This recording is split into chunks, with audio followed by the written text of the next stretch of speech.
What is up, everybody, and welcome back to the Prospect Show, where we take a look at some of the best prospects in the nation. Why are y'all looking at me like that? You're not showing the pictures, are you? No. Not showing the videos either? Oh, that's right. We'll be copyright, huh?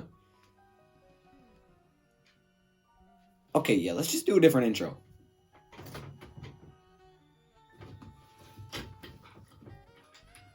Now my thing's stuck. Look what y'all do. See, it wasn't even plugged in. Oh my gosh, y'all are haters, man. I can't. I tell you what. Well, due to haters and the fact that there is copyright issues, we're going to get back to our regular intro. And because you have some people that are haters, I'm talking to you, Greg. Don't walk away from me, boy. Look. What is up, everybody? Welcome back to another video. In this video, we are back on the prospect thing. I can't remember what I call it. I really can't. I don't know if I had a name for it or not. Now I lost my page. Basically, we take a look at some of the prospects, we break them down like we did before. I just had a video on it with Chase Young. Check it out if you have not. And we're going to be going through pretty much every single prospect the Lions could possibly draft. Now, I'm probably not going to look at ones that don't make sense, like a kicker, because why? Like, right now we're focusing on that first pick in the draft. Currently, Lions sit at 6th. We'll see if that moves up. Teams are winning. We're losing. So who knows? That could possibly move up. But right now we sit at 6th. And we're going to be talking about a player that I think actually makes a lot of sense. I haven't heard a lot of people talk about. So, let's get into it.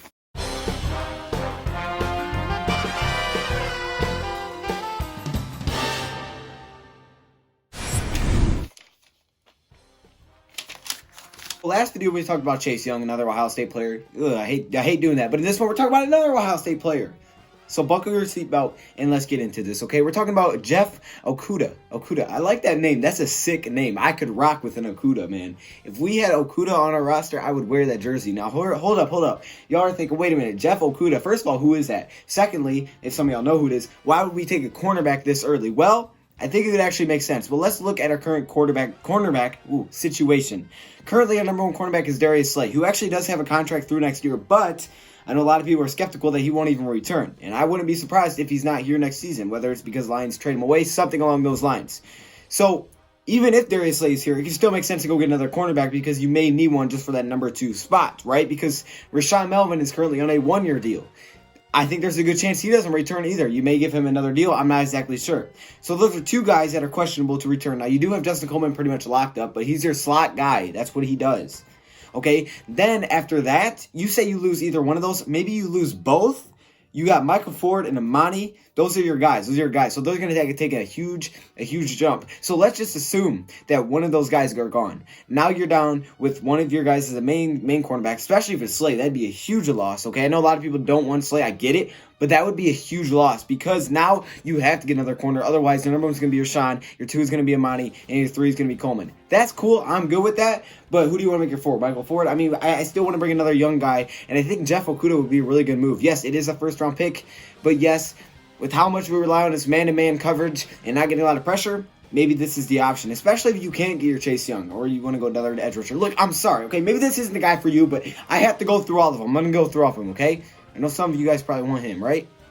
No? Okay. Well, Jeff Okudah is currently a junior at Ohio State. He is a 6'1", basically 200-pound cornerback. So he's large. You know, he's one of those bigger cornerbacks, kind of like Amani. He's got some size. That's nice to see, especially when you play on the outside, and he can play on the outside. He also can play a lot of man-to-man defense, which I know that Matt Patricia would love because that's what he loves to do. He loves to play the man-to-man defense, and this guy could definitely help out. Very young, would be young just like Amani, and could play with him at the same time. Now, usually, you know, you think when you get these cornerbacks that are this high, they can come in and have an immediate impact. Sometimes it works out, sometimes it doesn't. You just don't know. But sometimes you have to take that risk, especially if you know you're going to be losing on some player. I think Jeff Okudah could be that guy. Now, in 2017, he had 17 total tackles, 1 pass deflection. And then in his next year, his sophomore and junior year, he's really come alive. Okay, in his sophomore year, he had 32 tackles and 8 pass deflections. Pretty solid. And then this year, his junior year, which now he's looking to go into the draft, I would too if you have that high of a prospect grade. He has 26 total tackles, 6 pass deflections, 2 forced fumbles, and 3 interceptions. Stats are pretty good. Not anything crazy. You have to keep in mind who he's playing against. Okay, he's in the Big Ten, pretty tough conference, right? You got Michigan.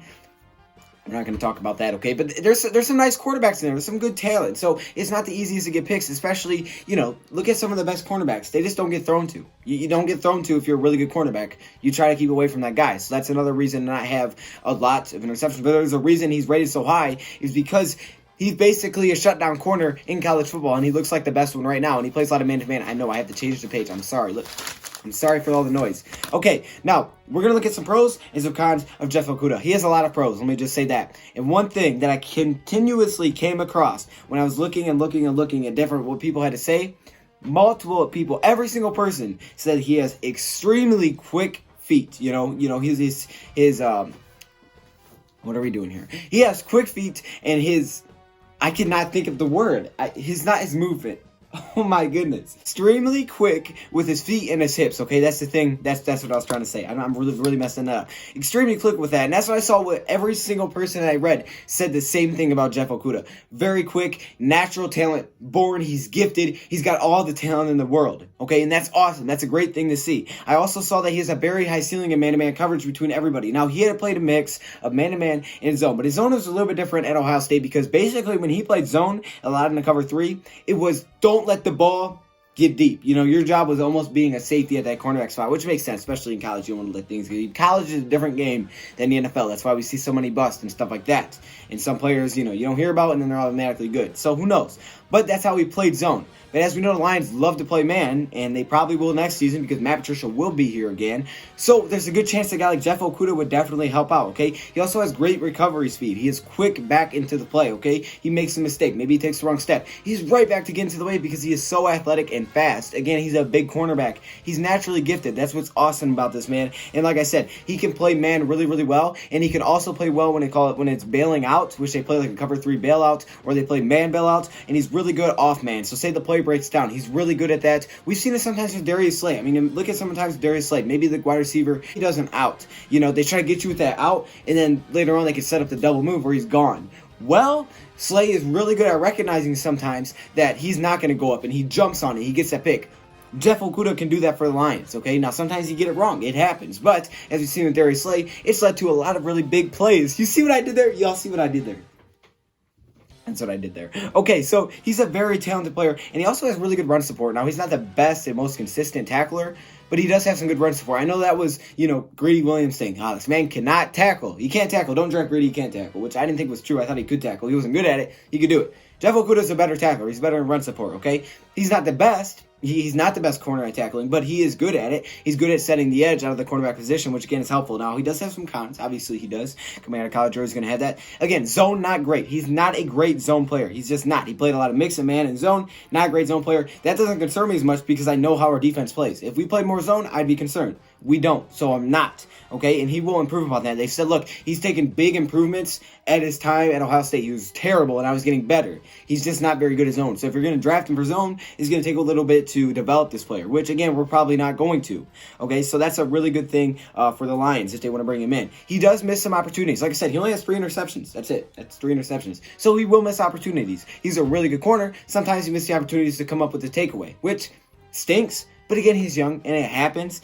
And when you're a shutdown corner and teams are looking at you like, don't throw it to that guy, you're not going to get a lot of opportunity anyway. So you have to really take advantage, okay? But still, if you're locking up, I don't care if you get the pick or not. We just need a 3 and out.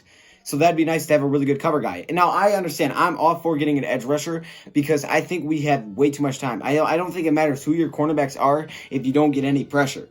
But, like I said, I'm going to go through all of these prospects, okay? So if you guys are for it or against it, I got it. I understand, okay? It's not, who's to say we can't go get edge rushers in round 2, 3, and 4? I don't know. Like, all rounds, I'm saying. Not just one. Like, all 3. Big free agent. I don't know. Something, please. I don't know. I understand, though. We need to get a lot more pressure because I think if you have all day, you're going to have a problem. Maybe that means blitzing. And if you can confidently blitz a little bit more because you have better if you have better man-to-man coverage guys in the back end, that would definitely help you out. And again, we're going to probably have a need here after this season. I wouldn't be surprised if we have a need here because I think someone's going to be gone. It could be multiple people. I think at least one person is going to be out of here. Like I said, really natural, raw talent. This guy can develop, but he's very talented, and he should have an immediate impact just like Chase Young would have. Maybe there's a little bit more riskier than Chase Young would be, and I understand that if you want to say, no, I just want a pass rusher, we need to get pass rush, I got it. I have no problems with that at all. I'm actually kind of on your boat with you, but I do think there's a chance that we don't get Chase Young, and there's some other guys which we will talk about, but I thought I would talk about Jeff Okudah in this one, and I think this one is the sleeper to make sense. Okay, depending on if we know going into the draft that we're not going to be with a couple of cornerbacks, you could definitely make the move in the first round with how high our pick will be to go get Jeff Okudah. I think he would still be there. So there you go. Let me know what you guys think. Okudah, man, that would just be I mean, we have Oruwariye and Okudah. That's a clean cornerback group. And not to mention, they're very young. It'd be a very young cornerback group. That's a bright future. So there you go. Let me hear your thoughts, comments below. Thank you, Prop, for watching. And I'm out.